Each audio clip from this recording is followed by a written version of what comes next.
Hola, ¿cómo están? Mi nombre es Uber. Estoy acá de nuevo para hacer otro pequeño aporte. Bueno, ¿qué diferencia hay entre hacer ejercicios de matemática y problemas? Bueno, la diferencia es grande. Los ejercicios nos están dados: 2 más 2, 4 más 4, 6 más 6, etcétera. Es una forma simple de explicarlo. Pero los problemas están elaborados de otra forma. ¿Verdad? Se llama problemas. El ejercicio está dado, pero el problema no. Del problema solo tienes algunos datos o nada, una paradoja o multiparadigma. O sea, es cuando de la nada, llegas a elaborar eh, toda una estructura de datos que te puede dar la respuesta y que te puede hacer evidente aquellas cosas que desconocías. Las puedes develar a través de estas estructuras. Por ejemplo, prácticamente de la nada, no tenía mayores recursos, pero llegué a comprender que aplicando el teorema de Fermat a la teoría de la burbuja óptica, obtenía resultados muy cercanos a la evidencia, a la verdad, y prácticamente la total verdad. Es fascinante. También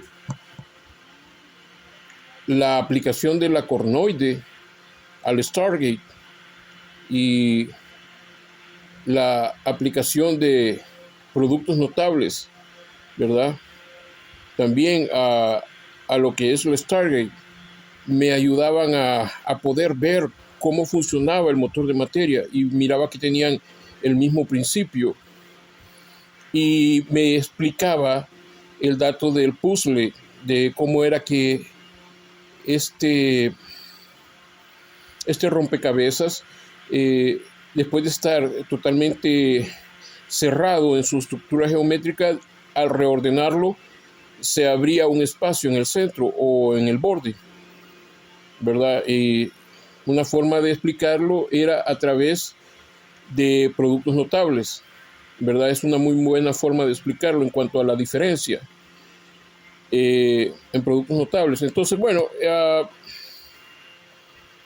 ¿cómo explicarles esto sin entrar en detalles que podrían distraer mucho su objetivo, que es resolver problemas? Bueno, pues buscando un poco sobre eso para ustedes, inclusive para mí, encontré algo muy interesante y es una secuencia de poder comprender, cómo poder valorar los problemas y poder buscar una respuesta. Y es la siguiente, o sea, primero es si lo entiendes o no, si lo comprendes, si lo captas. Y luego es qué pretendes encontrar. Luego también qué datos tengo, ¿verdad? Para resolver estos problemas. Y si en algún momento he resuelto estos datos anteriormente, ya, ¿qué puedes hacer para dar consecución a estos datos? Bueno, uno es tener planes, otro es tener estrategias, pues, ¿qué tan factible es que estos planes y estrategias los puedas llevar a cabo? Porque una cosa es disponer de una enorme estructura y de repente no tienes recursos, o sea, no tienes calculadora, no tienes libros, no tienes PDF, no tienes mayor información, solo tienes tal vez algún dato de tu servidor. ¿Y qué tan coherentes son estos datos, o sea, con la realidad? ¿En qué lo puedo aplicar?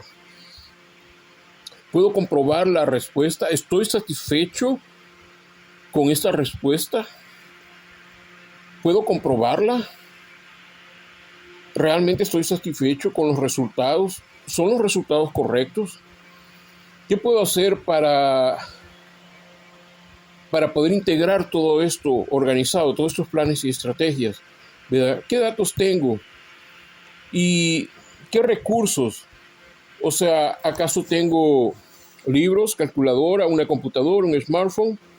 ¿Tengo a mi disposición alguna biblioteca? ¿Qué habilidades manejo de todos estos recursos y en qué medida soy novato? ¿Soy una persona medio, verdad? Medio o tengo un medio avanzado o soy un experto. Bueno, o sea, por eso se llaman problemas. O sea, estoy ya aquí metido, enfrascado en un problema hipotético y trato de explicarles a ustedes esto. Si ustedes pueden, en el video pueden ir anotando poco a poco, ¿verdad? Se los recomiendo. Vean la descripción, ahorita no tiene, pero luego les voy a poner la descripción. Bueno, ¿qué hacer? Bueno, primero hay que valorar la estructura del objeto. Yo pongo de ejemplo una pirámide, pero la pirámide podría tener columnas y entonces, y me dicen, bueno, ahí está, este es el bosquejo. Entonces vienen los arquitectos y lo hacen más bonito todavía, ¿verdad? Me facilitan un poco más las cosas. Y como ingeniero necesitaría saber qué es lo que voy a hacer con esos bosquejos divinos, bien bonitos de arquitectura. Bueno, lo primordial es lo primordial. ¿Cuáles son los datos que tengo? Bueno, la estructura es el dato. ¿Y qué más? No hay nada más, sino que la estructura, una pirámide, sus pilares. Entonces necesito constantes. Tiene un perímetro circular, entonces voy a usar pi. Necesito raíces cuadradas y raíces cúbicas. Bueno, tengo el número áureo, los logaritmos. Bueno, tengo múltiplos y divisores y potencias. Entonces, dependiendo de lo que voy a valorar y hacer con esta pirámide y este objeto, voy a disponer de las constantes. Hay más constantes, son muchas constantes. Entonces, ¿cuál de ellas, cuál de estos recursos voy a aplicar a mi problema? Son 7 operaciones básicas. Pero para llevarlas a cabo, necesito saber si son múltiplos divisores, si tienen raíces cúbicas, raíces cuadradas o potencias. Potencias. Hay constantes de todo esto. Y hay constantes matemáticas, hay constantes físicas, hay constantes geométricas. Entonces, ¿qué quiere decir? Que para resolver el problema tengo datos. Y mis datos casi siempre son las constantes. La naturaleza del objeto es cilíndrico, es una pirámide, es un cono, es un cuadrado, un cubo, productos notables. O sea, ¿ya? O tengo una ecuación, y entonces en la ecuación, ¿qué? Tengo que saber si son múltiplos, si son divisores, si es una resta, etcétera, etcétera, etcétera. ¿Y cómo voy a comparar esto con esto otro? La cuestión es equilibrar como una ecuación de qué datos dispongo y cuál es la naturaleza de mi objeto, qué forma tiene y cómo lo comparo esto a las constantes matemáticas. Es relativamente fácil, pero aún así sigue siendo un problema. O sea, ¿cómo voy a despejar todo esto? O sea, ¿cómo lo voy a resolver? Bueno, por una ecuación, ¿no? Y no solo por ecuaciones, hay fórmulas. Las fórmulas son un poco más simples porque solamente hay que hacer lo que determina la fórmula, el orden de las operaciones que tengo que ejecutar para obtener resultados numéricos, que me proporcionarán datos de ángulos y medidas que expresarán que la pirámide tiene cierta naturaleza matemática numérica o que el objeto tiene cierta naturaleza numérica. Por ejemplo, un cilindro, pues es pi. Podríamos ver que está en su estructura, ¿no? Es su naturaleza, pi. Y entonces voy a empezar por ahí. Luego voy a ver qué parte de este objeto tengo que segmentar. Y entonces aparece la fórmula de Pitágoras. Y la aplico, ¿no? Y luego vienen las funciones trigonométricas. Entonces, listo. O sea, si conozco esto, el objeto no me es ajeno, sino que me es conocido. Y puedo aplicar todas estas constantes numéricas. Y es lo que dice el álgebra, que la álgebra mira los objetos de la forma más generalizada posible. Pues estas constantes numéricas de pi, el número Euler, el logaritmo, potencias, raíces cuadradas, raíces cúbicas, Pues esto es una forma de ver el problema o el dato numérico de una forma más generalizada, más extensa. Por ejemplo, un número pi. ¿Ok? Y no solamente esto. Hay problemas que lo que me sugieren es, vaya, por ejemplo, si miro la pirámide, si miro un cilindro, bingo, tengo datos, ¿no? Tengo pi y tengo la geometría para la pirámide. Pero si solo encuentro un fragmento, y este es un problema, y me dice, ¿de dónde fue? ¿De qué parte de la pirámide? ¿O acaso forma parte de la pirámide o no forma parte de la pirámide? ¿En qué parte va? Solo está ahí los fragmentos. Tú tienes que deducir si es parte de la pirámide, si es parte de otra estructura, o si es parte de un templo, o si es parte de una columna, o si simplemente es una piedra de molino para aplastar aceitunas y obtener aceite. ¿Qué es lo que está ahí? Solo tenemos esa fracción, esa pequeña parte. Entonces, estos son los problemas que hay que tratar de resolver. O sea, cuando vemos el objeto, tenemos que deconstruir la imagen del objeto en partes más pequeñas para entender su naturaleza. Cuando tenemos el objeto, podemos decir que si es cilindro es pi, y vemos el objeto de una forma numérica más generalizada. Tenemos un dato. Pero cuando solo nos proporcionan unas pequeñas cantidades de datos, ¿verdad?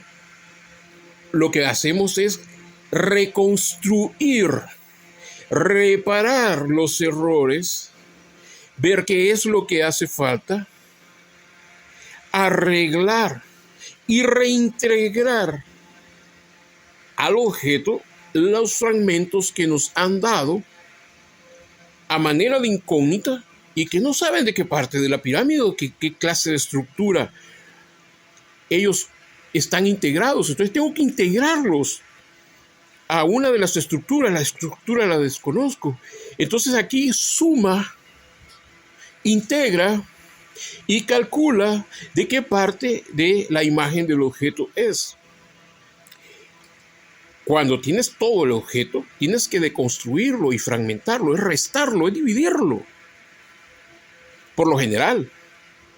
Pero cuando solo te dan fragmentos, aquí es un cálculo especial. Hay que ver de qué parte o de qué objeto o a qué objeto o qué clase de naturaleza es el objeto. Por ejemplo, los elementos.